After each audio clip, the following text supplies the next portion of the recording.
আপনি এটা মনে করেন না যে আপনার কেউ নাই, যিনি থাকার উনি আছে। উনার নজর না থাকলে তো নিঃশ্বাসটা চলতো না, উনার নজরটা না থাকলে তো খাওয়ার স্বাদ বুঝতেন না, উনার নজরটা না থাকলে তো ডুকটাক গোলার নিচে নামতো না, উনার নজরটা না থাকলে খাবারটা তো ভাইয়া হজম হতো না।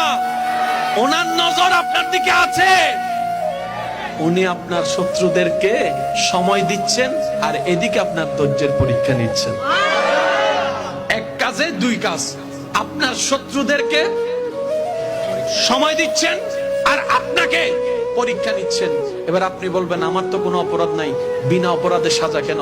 তাইলে তো আপনার জন্য ডবল শুকরিয়ার বিষয়।